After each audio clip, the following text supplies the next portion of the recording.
Domani domenica conclusiva dei festeggiamenti in onore a San Calogero, alle 9:30 la Sagra del Grano, alle 11:30 la Santa Messa, alle 13 uscita del Santo dal Santuario, alle 22 solenne processione serale, alle 24 i giochi pirotecnici che si effettueranno allo Stadio del Seneto e non da Villa Bonfiglio per problemi di sicurezza.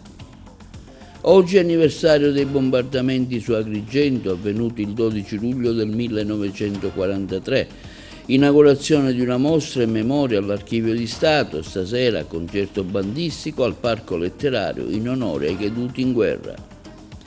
I giudici di Palermo ordinano una nuova perizia psichiatrica per Adriano Vetro, l'autore dell'omicidio del cardiologo Gaetano Alaimo di Favara. Si è svolta ieri sera la quarta edizione del premio letterario di La Rossiello, Scala dei Turchi, premio d'onore al prefetto di Agrigento Salvatore Caccamo, che ha rivelato le origini realmontine della propria madre. La pallamano Girgenti ripescata in Serie A per il prossimo campionato.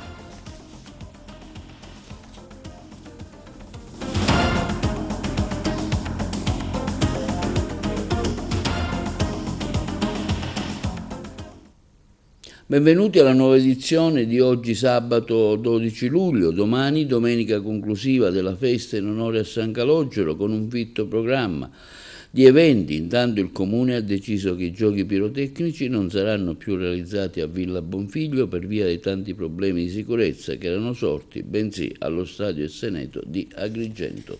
Il nostro servizio. Domani, domenica conclusiva della festa in onore di San Calogero con un fitto programma. Si inizierà alle 5 del mattino con l'apertura della Basilica, alle 6 alborata con sparo di mortaretti, alle 6 alle 7:30 la Santa Messa, quindi alle 8:30 l'ingresso del complesso bandistico The Washington Navel di Ribera, diretto dal maestro Giacomazzo, alle 9 la Santa Messa, alle 9:30 la Sagra del Grano, una processione offertoriale con la partecipazione dei devoti portatori e dei fedeli con gli ex voto, con i prodotti della terra e dei lavori artigianali, seguiti dal corteo dei carretti siciliani, motoape e muli parati, del complesso bandistico dei tradizionali tamburi, dal Santuario Addolorata fino alla via Atenea. Quindi alle 10:30 la Santa Messa, alle 11 l'arrivo della processione offertoriale. In Basilica la benedizione del corteo, la consegna delle pergamene in ricordo da parte delle varie autorità locali. Alle 11:30 la Santa Messa presieduta da Don Mario Sorce, vicario foraneo di Agrigento, animata dal coro Totus Tut.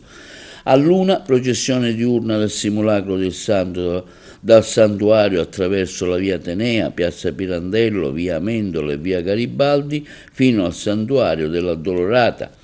Alle 19 la Santa Messa sul Sacrato del Santuario dell'Addolorata, alle ore 21 la preparazione del Fercolo del Santo per la processione serale, alle 21:30 l'apertura della processione da parte delle motoape parate, quindi alle 22, momento clou, la solenne processione serale del simulacro del Santo con i flambeau dal Santuario dell'Addolorata fino al Viale della Vittoria, con la partecipazione delle autorità locali, delle varie confraternite e dei fedeli, accompagnata dal complesso bandistico Giuseppe Verdi di San Giovanni Platani.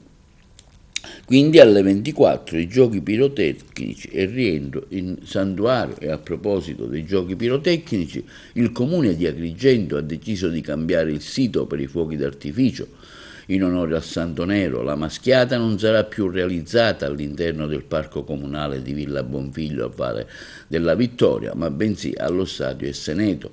La decisione è stata presa dopo alcuni incontri con la Commissione Tecnica Provinciale per le materie esplodenti e del relativo tavolo tecnico che si sono svolti nei giorni scorsi riguardo alle varie criticità che sono emerse nel fine della settimana precedente, sia per ciò che riguarda le nuove aggiornate disposizioni. Le criticità a cui fa riferimento il provvedimento dell'amministrazione comunale sono riconducibili ai residui dei fuochi d'artificio che sarebbero finiti sui balconi dei residenti al Viale della Vittoria in via Giovanni XXIII e dall'incendio di un albero e serpaglia varia alle spalle dei palazzi Crea. Il Comune pertanto ha ritirato l'ordinanza firmata la scorsa settimana che vietava agli abitanti delle zone interessate al Viale della Vittoria di affacciarsi dai balconi o di casa in occasione dei giochi pirotecnici.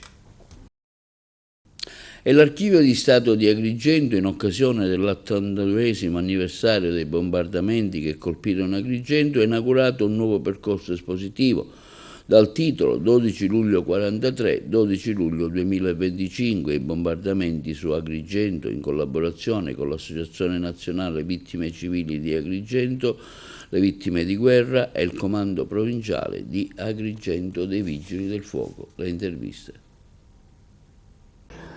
Un percorso di memoria e di consapevolezza per non dimenticare le ferite del passato.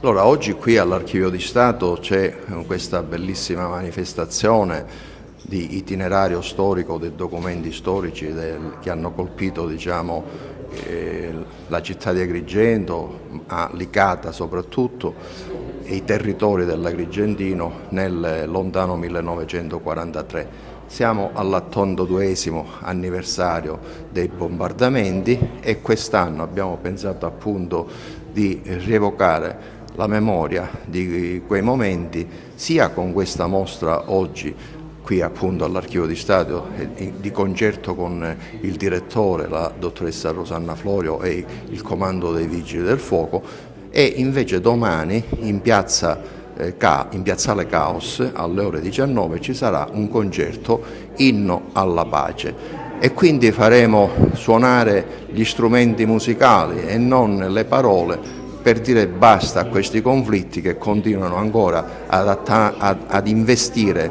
diciamo, l'Europa e ad investire il Medio Oriente, ma ad investire anche tanti altri posti e stati, diciamo, infatti ci sono circa 53 conflitti nel globo. Direttore, le chiedo l'importanza di questa mostra, quale messaggio vuole lanciare soprattutto alle nuove generazioni? Questa mostra rappresenta un ulteriore tassello alle riflessioni che già portiamo avanti dall'inizio dell'anno sulle conseguenze della guerra. È un momento particolarmente significativo perché ricorderemo in occasione dell'82esimo anniversario dei bombardamenti su Agrigento quello che è stato un periodo molto più ampio e complesso che ha interessato tutto il territorio provinciale. La documentazione qui esposta, che appartiene al Corpo dei Vigili del Fuoco di Agrigento, abbraccia un arco cronologico che va dal 1940 al 1943, insieme alla fitta corrispondenza tra Ministero dell'Interno, Prefettura e Comando dei Vigili del Fuoco. La documentazione consente di leggere anche le storie personali e quindi di focalizzare la nostra attenzione su quello che è stato il dramma per la popolazione civile. Lo scopo di questa mostra è senz'altro quello di dare un ulteriore contributo alla riflessione sul tema della guerra, che purtroppo appartiene assolutamente al nostro presente e non solo al passato, ed elicitare naturalmente insieme a queste riflessioni anche ulteriori contributi per quello che riguarda la costruzione di un futuro di pace. E questa sera, nell'ambito dell'82esimo anniversario, Inno alla pace 1943-2025, per non dimenticare il bombardamento su Agrigento al Parco Letterario Luigi Pirandello, esibizione della banda Bellini del maestro Mangione, abbiamo sentito in merito il presidente dell'associazione Il Cerchio, Bernardo Barone. Ingegner Dino Barone, questa sera al Parco Letterario si celebra un evento che ricorda le vittime del 1943. Sì, quella terribile giornata del 43, così l'abbiamo intitolata la prima volta col professore Lauretta, che io sempre onoro e onoriamo sempre, Enzo Lauretta, il grande Enzo Lauretta, agrigentino, che ha insieme a noi esplicitato in una intervista di più di un'ora in diretta a San Leone, al caffè letterario di San del Lido, le vicende relative a questi bombardamenti che hanno prodotto la morte di tante persone, sia da Licata a Gela e poi ad Agrigento la mattina del 12 di luglio, proprio del 43, alcuni anni fa.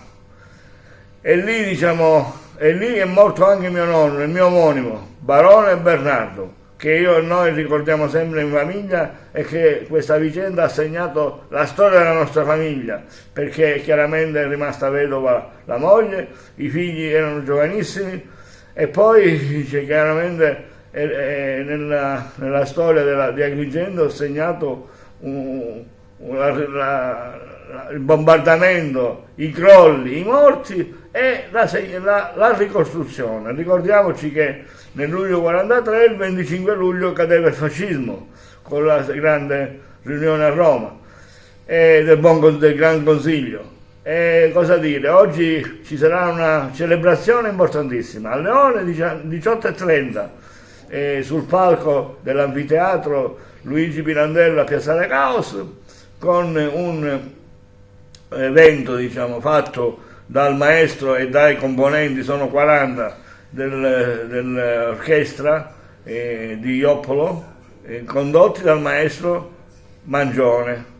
E siamo lì per ascoltare queste musiche celebrative e quindi sicuramente molti di noi, con le autorità, tutti i cittadini sono invitati e saranno commossi quando si suoneranno il silenzio e altri brani già programmati.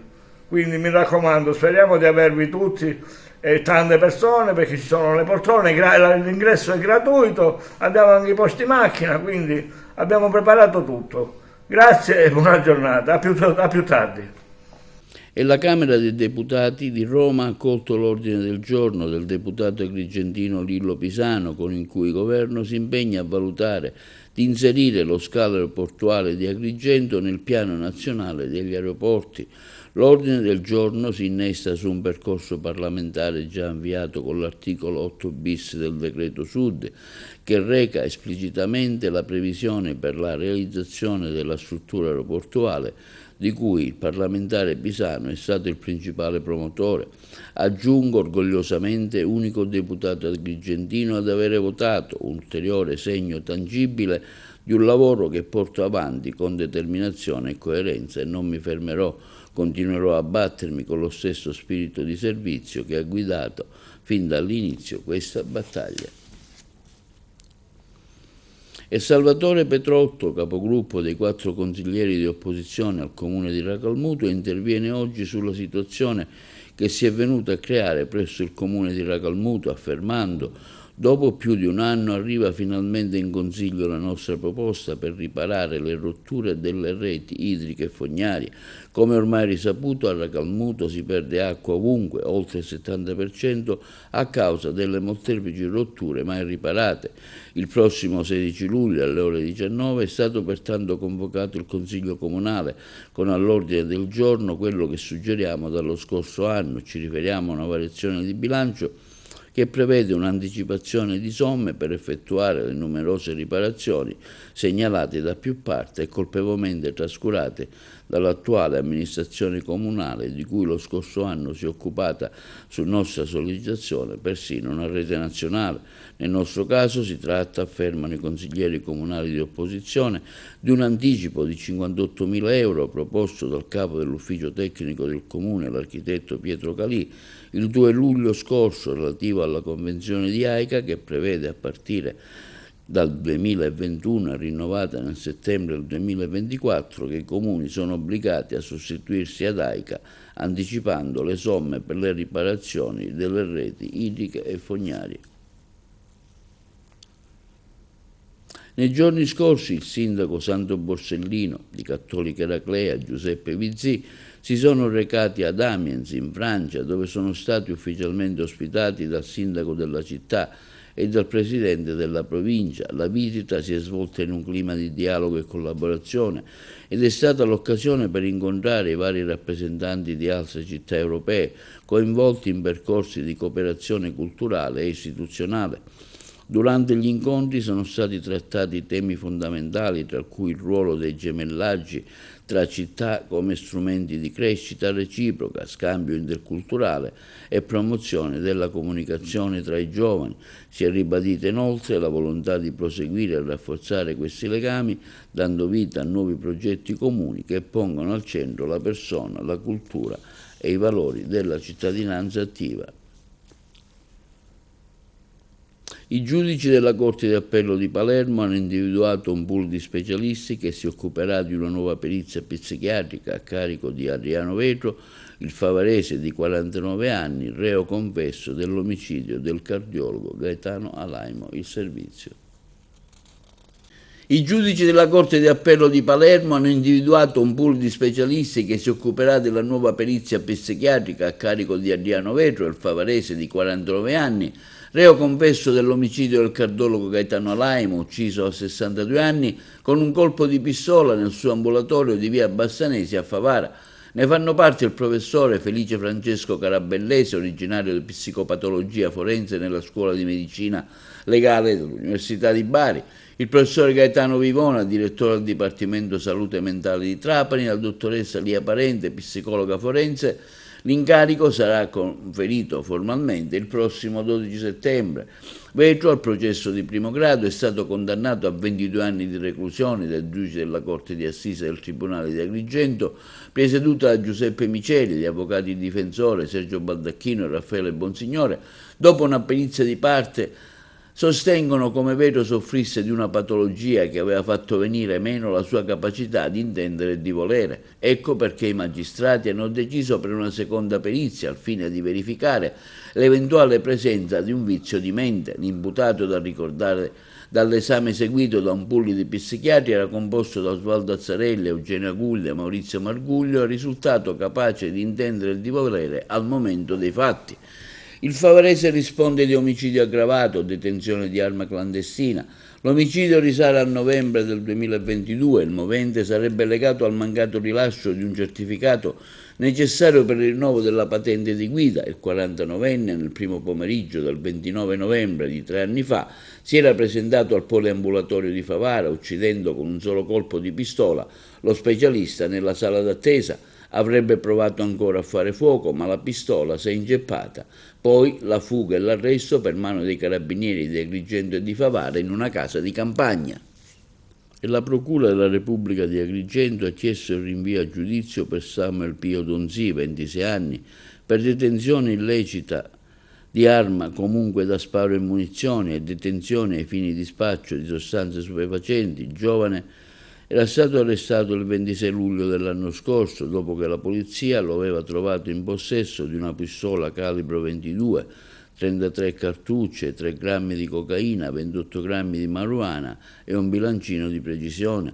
L'udienza preliminare è stata fissata per il 23 luglio davanti al giudice monocratico del Tribunale di Agrigento Michela Raimondo. Il giovane, che ha alle spalle diversi precedenti, pare che sarebbe intervenuto armato in difesa del fratello, che era stato circondato e picchiato all'interno di un bar di Porto Empedocle. Lo stesso è coinvolto nell'inchiesta sulle famiglie mafiose di Villa Seta e Porto Empedocle. Un uomo, un settantenne agrigentino, ha immediatamente ammesso in lacrime: scusate, sono in grave difficoltà e non ho i soldi. È stato sorpreso dal personale di un supermercato ad Agrigento a rubare confezioni di carne e pollo dal banco frigorifero per un valore complessivo di 25 euro. Una volta oltrepassata la cassa senza pagare è stato fermato. Un furto per necessità, per mangiare. I responsabili del supermercato non ci hanno pensato due volte, hanno deciso di regalare all'uomo quanto appena preso dal banco frigo, appunto 4 confezioni di carne e di pollo. Sul posto sono intervenuti i poliziotti della sezione volanti che, capendo la situazione, erano pronti a pagare il conto e non c'è stato di bisogno. E stamattina alla Legione Carabinieri di Sicilia a Palermo la cerimonia di insediamento del nuovo comandante generale di brigata Ubaldo Del Monaco. Ce ne parlano i colleghi di Palermo.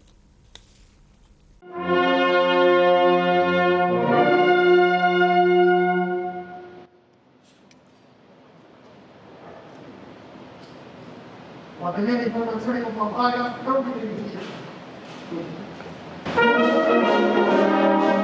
Oggi alla Legione Carabinieri Sicilia a Palermo cerimonia di insediamento del nuovo comandante, il generale di brigata Ubaldo del Monaco. Il cambio di consegne tra il comandante ad interim, colonnello Corrado Scatteretico, e il generale Ubaldo del Monaco è avvenuto alla presenza del comandante interregionale Carabinieri, generale di Corpo d'Armata Giovanni Truglio. Il generale del Monaco arriva al comando della Legione Sicilia dopo una brillante carriera, ultimo incarico alla guida della Legione Puglia. Io sono poche ore che respiro l'aria siciliana, quindi a mio modesto avviso è un po' prematuro dare qualsiasi giudizio o comunque qualsiasi proposito futuro. La cosa che posso dire è che sono felice di essere arrivato in questa terra meravigliosa, sono animato da grande entusiasmo, da grande determinazione e cercherò di mettere la mia esperienza, il mio bagaglio professionale a disposizione delle tante comunità che ci sono affidate e sarò al fianco ai miei uomini perché i carabinieri hanno bisogno di avere il loro comandante al fianco. La Sicilia è una regione complessa e lei che idea si è fatto? Mi trovo costretto a dare più o meno la stessa risposta. Dopo poche ore è difficile dare una valutazione, so bene ovviamente che è una terra difficile, ma io dico con l'impegno, con la determinazione e anche col rispetto per onorare i tanti caduti, al di là di tutti, di tutte le autorità, di tutte le forze dell'ordine. Io dico sempre il modo migliore per onorarli e cercare di fare sempre al meglio il proprio dovere con grande determinazione e in grande impegno. Ma la criminalità organizzata è sotto gli occhi di tutti, insomma, al di là dell'esperienza alla DIA è una criminalità che c'è, ci mancherebbe altro e che va contrastata sempre meglio, sempre con tecnologie, ma io dico sempre con grande determinazione. Ecco, la determinazione, l'impegno e la capacità di saper leggere quali sono le dinamiche criminali attuali è l'antidoto migliore per cercare di contrastarlo al meglio. E si è svolta ieri la quarta edizione del premio letterario Scala dei Turchi Dina Russello, ideato dallo scrittore italo-francese Pascal Schembri, svoltosi presso la Villa Romana di Realmonte. Tra i premiati con il premio d'onore il prefetto di Agrigento Salvatore Caccamo.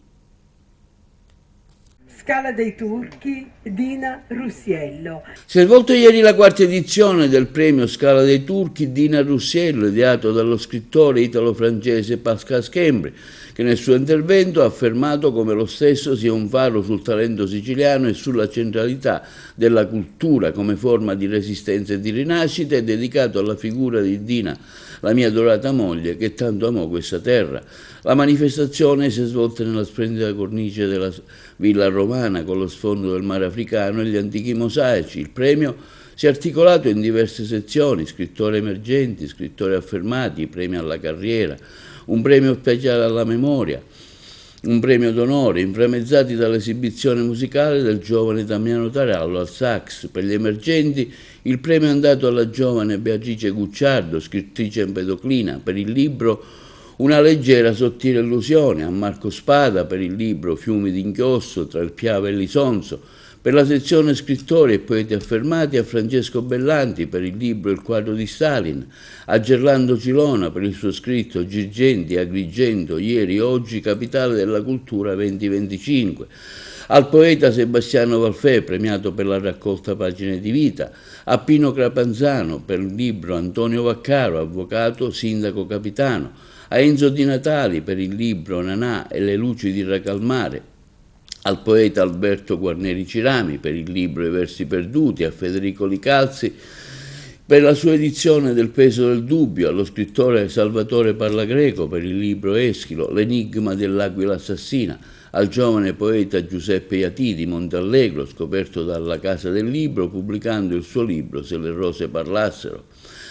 Adesso la sezione dei premi alla carriera. Iniziamo con una poetessa, Giuseppina Mira, per il libro È tornato Francesco, al dottor Francesco Sidoti, personalità di spicco di Realmonte per l'esempio dei valori dato alla città, come medico amministratore e uomo di cultura.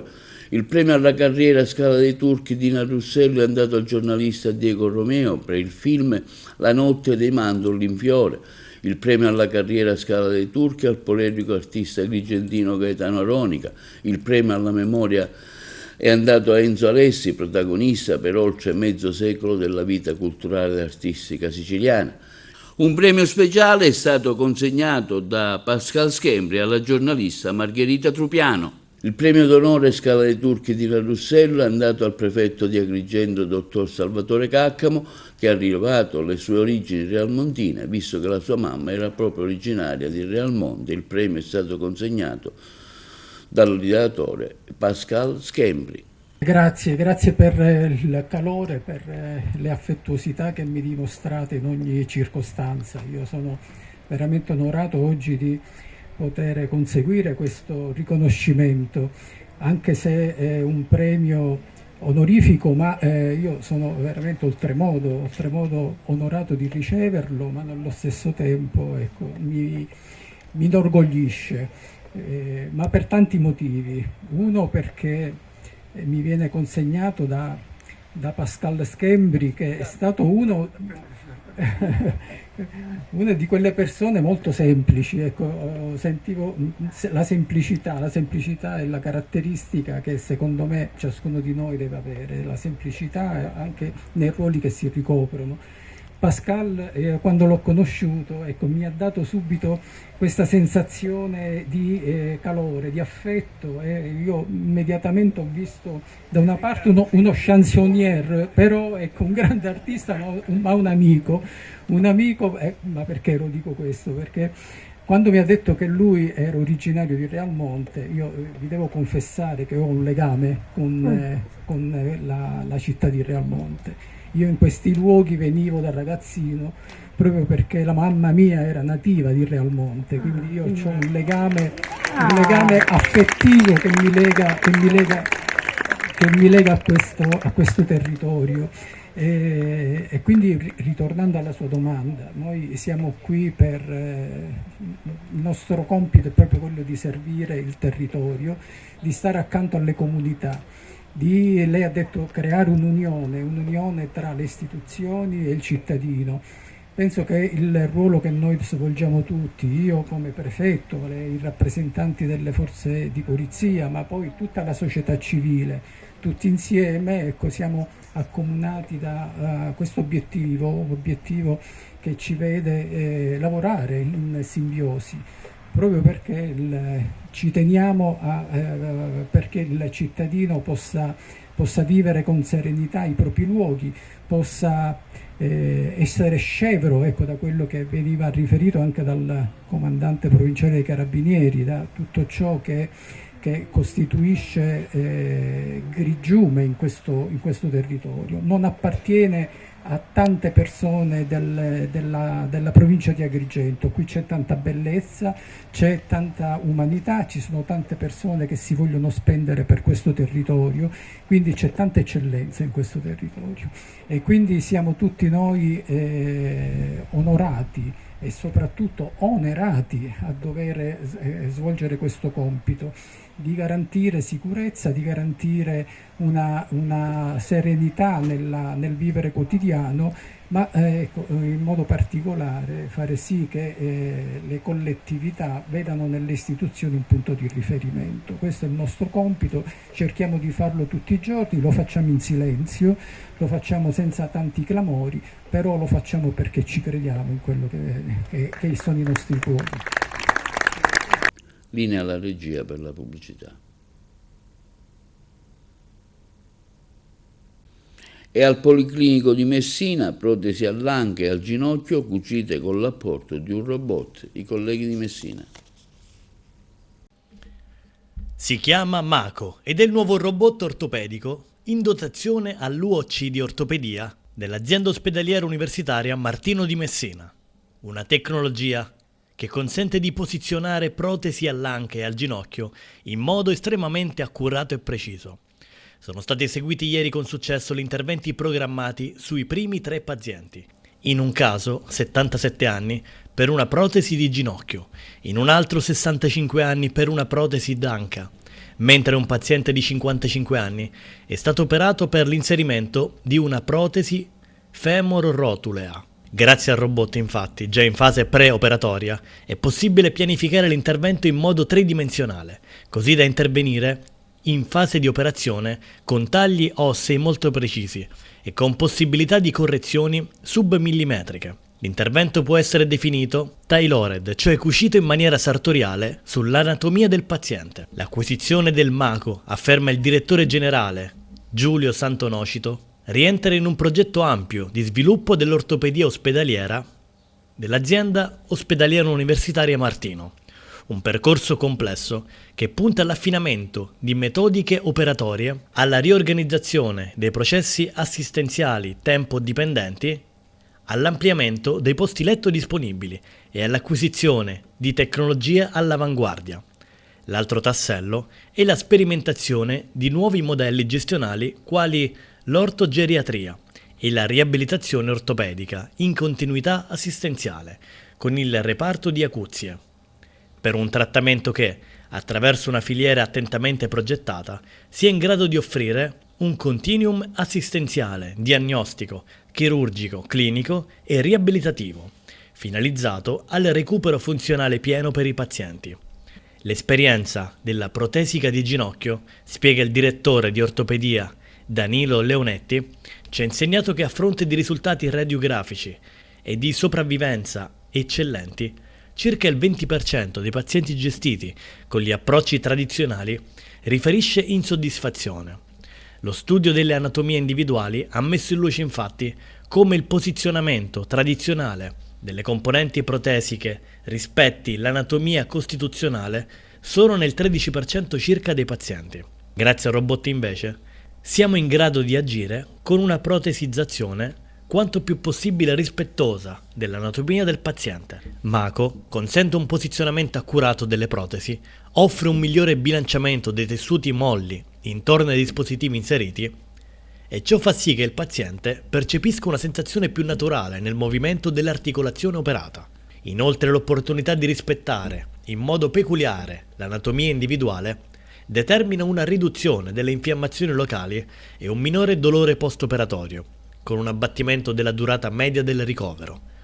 Siamo molto felici, prosegue il professore Leonetti, di poter offrire ai nostri pazienti questa nuova opportunità di cura e ringrazio la direzione aziendale, in particolare il direttore generale Giorgio Santonocito, per averci permesso di poter utilizzare questo robot chirurgico negli interventi di protesi di anca e di ginocchio. Un grazie va anche alla nostra magnifica rettrice Giovanna Spatari, che continuamente ci manifesta il suo supporto, invogliandoci a crescere sempre più e a migliorare per garantire ai nostri studenti ed ai nostri medici specializzandi un'offerta formativa sempre più moderna e tecnologicamente avanzata. Almaviva Contact rifiuta qualsiasi proposta di proroga della cassa integrazione sino al prossimo 31 dicembre, il tempo necessario per realizzare il recupero occupazionale dei lavoratori nel progetto del Servizio Nazionale 116-117, sindacati, lavoratori in piazza il prossimo 17 luglio. I colleghi di Palermo.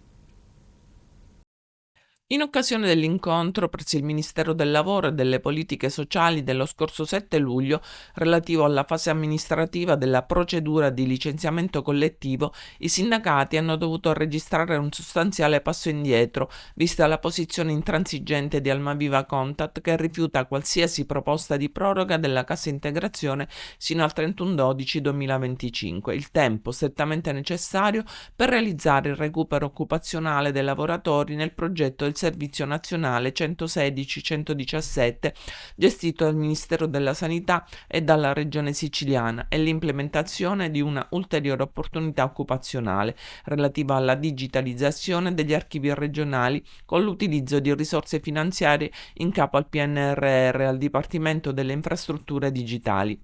Almaviva, nel riportare la trattativa al punto di partenza, come nel gioco dell'oca, offre un incentivo economico per chiudere definitivamente la vertenza, accompagnando i lavoratori verso il licenziamento collettivo. Dopo il fallimento delle iniziative di politiche attive del lavoro portate avanti da Sviluppo Italia, dove non si è generato un solo posto di lavoro, i sindacati chiedono con forza un intervento politico delle istituzioni su base nazionale in grado di rioccupare dei lavoratori che sono stati utilizzati come strumento attivo nell'emergenza pandemica nazionale e oggi abbandonati a loro stessi. Organizzazioni sindacali e lavoratrici e lavoratori Almaviva scenderanno quindi in piazza giovedì prossimo 17 luglio per difendere il proprio lavoro, la propria dignità e il proprio futuro. E per lo sport un servizio dedicato alla pallamano Girgenti, ripescata quest'anno in Serie A. Per te, primo anno da presidente della Pallamano Girgenti e ritorno in Serie A. Per te un sogno che si avvera? Era una promessa e un impegno che ci eravamo prefissati sin dall'inizio del campionato, quando abbiamo iscritto la squadra in Serie B. La promessa l'abbiamo mantenuta con molti sacrifici e grazie alla chiusura finalmente dell'assegnazione del palazzetto dello sport, perché senza il palazzetto avremmo comunque rinunciato a questa categoria e probabilmente anche a fare pallamano e sport di un certo livello ad Agrigento. È tempo di programmare la nuova stagione, in che modo? Come interverrete? Interverremo con una squadra comunque che ci garantisca sicuramente di mantenere la categoria. Quello è l'obiettivo nuovo di quest'anno, cioè non abbiamo grilli per la testa, perché comunque ritorniamo sì, ma siamo nuovi e incontreremo squadre che già marcano questi palazzetti da diversi anni, quindi sicuramente avranno più esperienza e più gambe di noi. Serviranno sponsor, supporto economico, quale messaggio vuoi lanciare alla classe imprenditoriale? Il messaggio è quello, il messaggio è di starci vicini. Stiamo già cercando di chiudere delle trattative con degli sponsor importanti. Adesso il gioco si fa serio, non è più la partitella di Serie B dove su 20 partite ne vinci 18, 17 facili. Queste partite saranno tutte delle finali una dopo l'altra, quindi sono partite dove dietro ci sono sacrifici e chilometri da fare. Le spese non sono uguali al campionato che abbiamo fatto a livello regionale l'anno scorso, cioè abbiamo partite a Reggio Emilia, abbiamo partite a Imola, sono delle trasferte che comunque ci faranno fare una bella esperienza e che hanno dei costi dietro, quindi sono fiducioso che gli amici, tra virgolette, perché comunque ci hanno aiutato, mi viene brutto chiamarli sponsor perché sono veramente degli amici che hanno creduto nel progetto, hanno creduto in noi, hanno creduto in questa società e a loro mi rivolgerò con lo stesso spirito. Coach Lillo Gelo, che sapore ha questo ritorno in Serie A della pallamano Girgenti? Ha un sapore nuovo, diverso da tutti gli altri, perché finalmente si gioca ad Agrigento. L'ultima volta che siamo stati in A2 nel 2022-2023 andavamo a giocare a Enna le partite in casa e ora la novità più importante, più significativa e diversa da tutte le altre volte è che finalmente giochiamo ad Agrigento in un posto lontanissimo, al campo sportivo giochiamo, quindi questo ha un sapore veramente straordinario. Si conosce il girone, dunque che Serie A ti aspetti? Ma un campionato sicuramente molto ma molto difficile, ci saranno 10 squadre in cui 3 saranno siciliane, una campana, una pugliese, 2 Marche, 2 Abruzzo e si arriva anche in Emilia Romagna a Imola, dove siamo andati anche con la 1 nel 2010. Che squadra servirà per fare una bella figura? Servirà una squadra che abbiamo allestito principalmente nei numeri. Abbiamo cercato di creare una rosa che raggiunga le 15-16 persone per poter allenarci, fare bene e avere pure dei cambi in partita che l'anno scorso ci sono mancati. Il ritorno in Serie A è anche una vittoria per la città di Agrigento? Sicuramente il palazzetto è una vittoria per la città, finalmente dopo tanti anni avere un palazzetto che non sia più il Nicosia, che è glorioso Nicosia, abbiamo finalmente una struttura di 1500 spettatori che può ospitare qualsiasi tipo di manifestazione. Secondo me è un giusto compenso per quello che abbiamo fatto l'anno scorso. Lo scorso anno è stato un campionato che è veramente travolgente sotto tutti i punti di vista, sia dal punto di vista sportivo che di crescita societaria, perché Un obiettivo appunto della società era proprio questo, iniziare a mettere delle fondamenta per dare un sicuro, stabile, una sicura stabile Serie A a questa società che secondo me merita questo palcoscenico. È tempo di programmare la Serie A. Che tipo di interventi farete e come la programmerete? Noi intanto ci fidiamo del contributo dei ragazzi, quindi il backbone sarà lo stesso, poi magari metteremo degli innesti dove c'è qualche piccola carenza perché il salto di categoria sarà pesante e quindi dovremo per forza correre ai ripari. Poi per quanto riguarda i risultati staremo a vedere in base appunto a quello che noi metteremo in atto. Dal punto di vista societario ce la metteremo sicuramente tutta, anche perché la società è formata da dirigenti che hanno nel cuore la pallamano Girgenti e che vogliono mantenere alto il nome appunto di Agrigento della pallamano. E questo è tutto per TV Notizie di oggi. Vi ricordiamo che i nostri programmi si possono vedere in tutta Italia sul canale 268 del digitale terrestre, perché alla Smart TV, in streaming sul sito www.televideoagrigento.tv e il telegiornale sul canale 93 di Video Sicilia alle 15 alle 20 con replica la mattina alle 9.